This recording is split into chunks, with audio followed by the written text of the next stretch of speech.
सीता मैया को अपना आदर्श मानो, ये फिल्मी एक्ट्रेस को नहीं, जिनकी न इज्जत होती है न शर्मो हया होती है। ऐसे एक्ट्रेस को अपना आदर्श नहीं। इस देश में सीता जी आदर्श हो सकती हैं।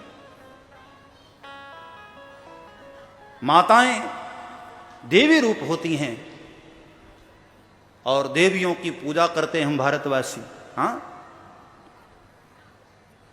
क्या हमारे देश की दुर्दशा की है ये बॉलीवुड में ये जो एक्ट्रेस हैं, क्या अभद्रता मचाई है। हाँ, ये है हमारे भारत की तस्वीर। और अभी एक घटना पर मैं और आपको निवेदन करूं, ये बहुत बड़ा षड्यंत्र चल रहा है चारों तरफ से, हमारे धर्म को तोड़ने की, हमारे समाज को तोड़ने की और हम सबको नीचा दिखाने की बहुत बड़ा षड्यंत्र चल रहा है। आप सब इतने लोग यहां उपस्थित हैं और बोलना हमारा कर्तव्य है, धर्म है, इसलिए आपको बोलना मुझे जरूरी लग रहा है। ऐसी फिल्में कभी मत देखो जिसमें तुम्हारे साधु संतों का, तुम्हारे देवताओं का, तुम्हारे धर्म का मजाक उड़ाया जाता हो। ऐसे फिल्मों को बायकॉट करो, नहीं चाहिए मुझे ऐसी फिल्में। ये 2 टके का भाड़े का एक एक्टर हमारे भगवे रंग को गाली दे रहा है।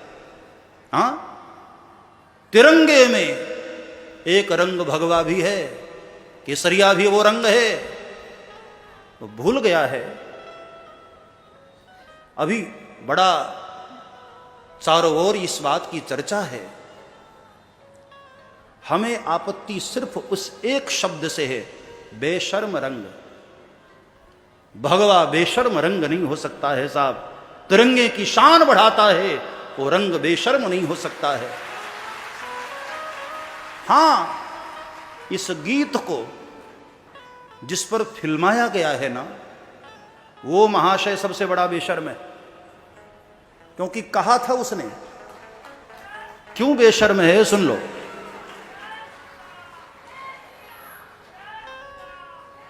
हाँ, बस रुको रुको रुको जरा। उस एक्टर ने, उस बड़े बेशर्म ने घोषणा की थी कि केंद्र में भारतीय जनता पार्टी आ गई तो मैं भारत देश छोड़ दूंगा। लेकिन अभी भी वो बेशर्म भारत में ही रुका हुआ है और कहीं कोलकाता में जाकर उसने कहा कि मैं जिंदा हूं। ये बताने का उसको क्या आशय था? मुझे तो लगा कि पता नहीं जिंदा है भी कि नहीं, लेकिन सबको कह रहा है कि मैं जिंदा हूं। इस बेशर्मीपन पे भी वो जिंदा है। इससे बड़ा बेशर्म और क्या होगा? भारतीय जनता पार्टी आई और एक बार नहीं 2-2 बार आई, फिर भी उसने भारत छोड़ा नहीं। मैं उस बेशर्म को कहना चाहूंगा कि कुछ तो शर्म कर। जिस भारत की जनता ने, जिस भारत के लोगों ने तुझे इतना ऊंचा स्थान दिया, तुझे सम्मान दिया, और तू इस भगवे रंग को गाली दे रहा है। ऐसे नीच लोगों की फिल्में बायकॉट होनी चाहिए, बर्दाश्त नहीं की जानी चाहिए, जो हमारे भगवान पर, हमारे धर्म पर, हमारे रंग पर आपत्ति करे। और इतना ही बड़ा जिगर वाला बनता है तो जरा हरे रंग पर बोलकर दिखा, अपने रंग पर बोलकर दिखा। मजाक बना करके रख दिया है। क्या समझते हैं बॉलीवुड वाले कि हम हिंदू लोग कायर हैं, हम हिंदू लोग बोलेंगे नहीं, सहन कर लेंगे? क्या समझते नहीं कि हर फिल्मों में कोई अब्दुल होंगे तो वो ईमानदार चाचा जी होंगे, और कोई पंडित होगा तो ढोंगी ही होगा, साधु होगा तो ढोंगी ही होगा। ये धर्म घर को तोड़ने की बात चल रही है, लड़ाने की बात हो रही है। मेरे भाई बहन, ऐसे लोगों से सावधान रहो, ऐसी फिल्मों से सावधान रहो। तुम्हारी मेहनत की कमाई, एक एक पैसे की कमाई तुम्हारी बहुत कीमती है। ऐसे दुष्टों को ऐसे मूर्खों के पीछे अपने पैसे को बर्बाद न किया जाए और अपने बच्चों को संस्कार दिया जाए, अपने बच्चों को रोका जाए।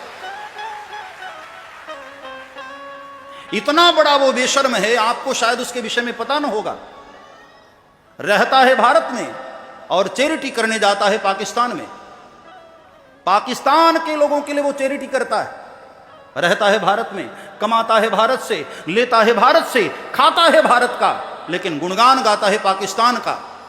ऐसे दोगले लोगों के लिए हमारे भारत में कोई जगह नहीं होनी चाहिए। ऐसे दोगलों को वही भेज देना चाहिए जिसके लिए वो काम करते हैं। एजेंट हैं ये लोग पाकिस्तान के। जब औरंगजेब जैसे क्रूर लोगों ने भी हमारे धर्म पर बाल भी बांका न कर पाए, तो ऐसे चमचों को छोड़ दिया है, ऐसे एजेंटों को छोड़ दिया है।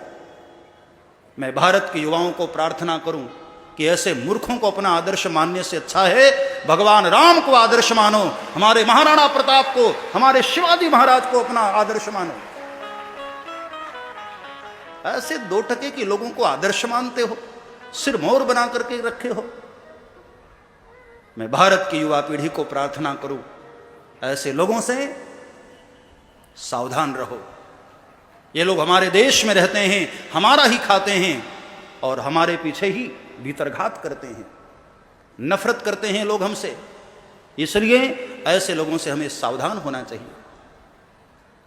हम भारतवासी जहां तक होता है सहन करते हैं, लेकिन जब हद से ऊपर बात उठे ना, तो महाभारत की लड़ाई भी लड़ने वाला देश यही भारत देश है, जिसने दुनिया को दिखा दिया कि हम कायर नहीं हैं। सठे साठ्यम समातरे, 60 के साथ फिर 60 जैसा ही व्यवहार करेंगे। मैं किसी विशेष धर्म की बुराई नहीं कर रहा हूं, ध्यान देना। मैं व्यक्ति विशेष के लिए कह रहा हूं जिसके मन में पाप भरा है, जिसके मन में वैमनस्यता भरी है। ऐसा नहीं कि हर कोई बुरा ही है।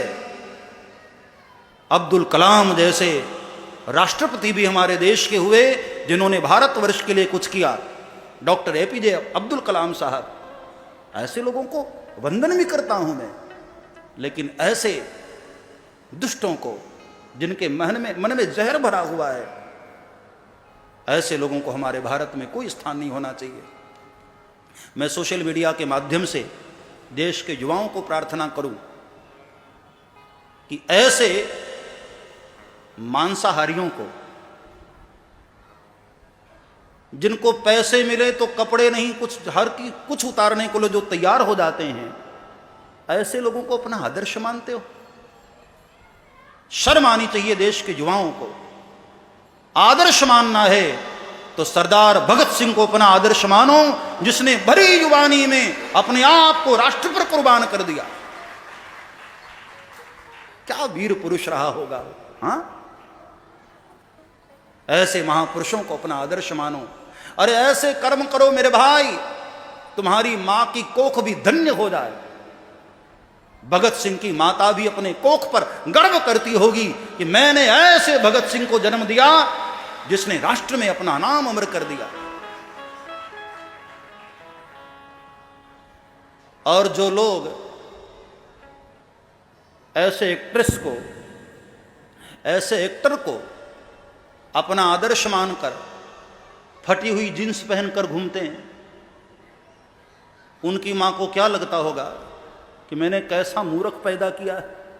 हाँ, अच्छे खासे कपड़े फाड़कर घूम रहे, इतनी अच्छी शक्ल भगवान ने दी है, बिगाड़ कर घूम रहे। एक आदमी को मैंने देखा, बालों में ऐसे उसने कटिंग कराई है। मैंने कहा भाई ये क्या हुआ तुझे? बोले गजनी कट है ये। मैंने कहा भला हो तेरी गजनी कट का, बंदर बना घूम रहा है। इतनी अच्छी शक्ल भगवान ने दिया, यहां से पतली दाढ़ी आई है और यहां आकर के बड़ी मक्खी दाढ़ी। मैंने कहा इससे तो अच्छा जिंदा ही मक्खी बिठवा लेता। क्या हालत बना करके रख दी हम लोगों ने। हाँ, इतना सुंदर हमारा देश, इतनी सुंदर यहां की संस्कृति, और हम लोगों ने इन मूर्खों के चक्कर में पड़कर रामकृष्ण को भुला दिया और इन मूर्खों को हमने आदर्श मानना शुरू कर दिया। जो लोग पीठ पीछे छुरा लेकर के खड़े हैं, बार बार हमारे धर्म पर ही आक्रमण कर रहे, बार बार हमारे धर्म को ही नीचा दिखाने का प्रयास कर रहे। मैं भिलाई के लोगों को प्रार्थना करूं कि ऐसे लोगों की फिल्में ना तो देखोगे और न ही अपने बच्चों को देखने दोगे। अरे हिंदू हैं साहब, थोड़ा जागो, सोते रहोगे तो ये भेड़िए आकर के हमारे बच्चों को भी बर्बाद कर देंगे। इसलिए सावधान रहो ऐसे लोगों से।